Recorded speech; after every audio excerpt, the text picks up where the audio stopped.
Acordei antes do despertador tocar.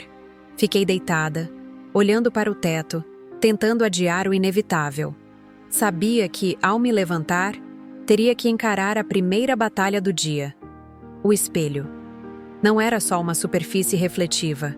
Era um juiz silencioso, cruel e imutável. Saí da cama com os pés pesados, como se cada movimento exigisse mais esforço do que valia.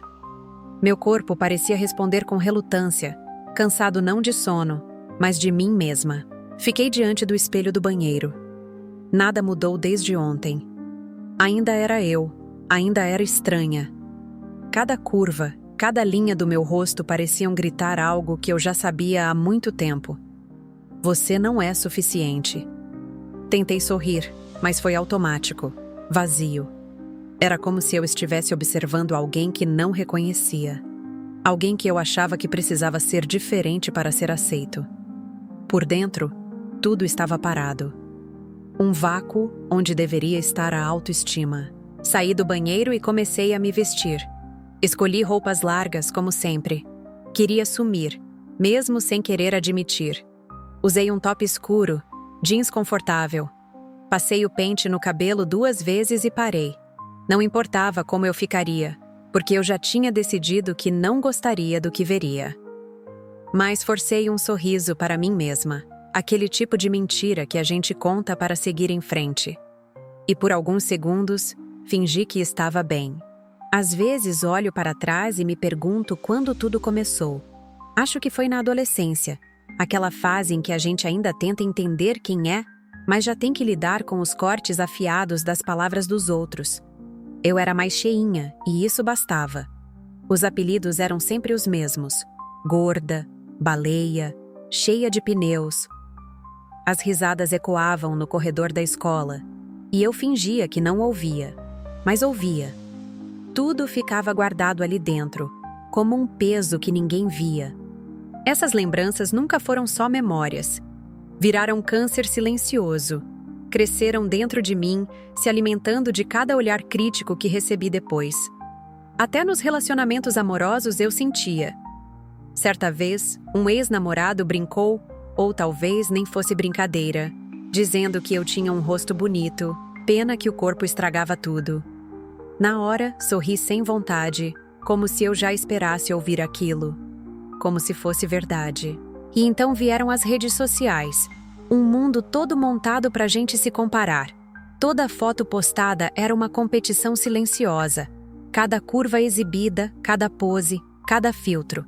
E eu ali, vendo tudo passar, achando que meu corpo era o culpado por eu me sentir invisível. Era como se eu estivesse presa em uma cela feita de espelhos, e cada um refletisse algo que eu precisava consertar. E por anos, essa voz não parou de sussurrar. Você não é suficiente. Acho que o corpo tem um limite para aguentar a guerra que a mente trava contra ele. E eu cheguei lá. Fui aumentando o ritmo da academia, diminuindo as porções, ignorando os sinais de cansaço como se fossem fraquezas. Cada passo na esteira era uma punição mascarada de controle. Eu corria para apagar pensamentos, para tentar me sentir dona do meu próprio ser, mas só me sentia mais vazia. Com o tempo, comecei a evitar tudo que me colocava frente a frente comigo mesma. Recusava convites, desligava a câmera nas chamadas de vídeo, deletava fotos antes mesmo de olhar. Era mais fácil sumir do que encarar a decepção no meu próprio olhar. Os amigos notaram, claro. Alguém chegou a perguntar: "Você está bem?" Mas respondi com um sim rápido, quase automático. Não queria admitir que estava perdendo o controle. E então veio o dia em que não pude mais fingir. Cheguei em casa depois de horas na academia, entrei no chuveiro e simplesmente desabei. As pernas fraquejaram, o choro veio sem aviso. Eu não sabia mais quem eu era. Só sabia que não aguentava mais viver assim. E foi ali, debaixo d'água morna e lágrimas quentes, que pensei: isso não pode ser vida. Eu cansei. Foi difícil. Não a decisão em si, mas o ato de digitar as palavras no Google. Psicóloga especializada em autoestima. Fiquei com o dedo parado sobre o teclado por um tempo que pareceu uma eternidade. Era como se pedir ajuda fosse admitir que eu realmente tinha um problema. E isso me assustava. Mas naquele momento, o cansaço falou mais alto. Eu estava exausta de viver assim. A primeira sessão foi um turbilhão. Entrei sentindo-me pequena, como se eu não tivesse direito àquela cadeira. Mas a forma como ela me escutou, sem julgamento, sem pressa, fez algo dentro de mim se soltar. Ela disse algo simples, mas que ecoa até hoje. Você está aqui porque se importa consigo. Isso já é coragem. Naquele instante, pela primeira vez, senti que talvez eu não fosse só minha própria inimiga. Comecei a ouvir coisas que nunca tinha ouvido antes. E não estou falando de conselhos prontos. Estou falando de perguntas que me fizeram pensar diferente. O que você diria a uma amiga que sente o que você sente? Foi estranho responder, porque percebi que eu nunca falava comigo da forma que falava com quem eu amava. E aquilo doeu. Mas também iluminou um caminho. Hoje, quando me olho no espelho, não é mais um confronto. É um encontro. Ainda não sou perfeita, e talvez nunca seja. Mas descobri que perfeição não é o objetivo. É a gentileza comigo mesma que faz toda a diferença. Às vezes, ainda vejo as mesmas curvas que um dia me fizeram me esconder. Mas agora, respiro fundo e digo: você está aqui. E isso basta.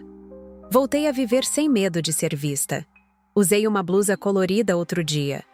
Sorri em uma foto sem editar. Dancei sozinha na sala como se ninguém estivesse olhando. Porque, na verdade, eu estava.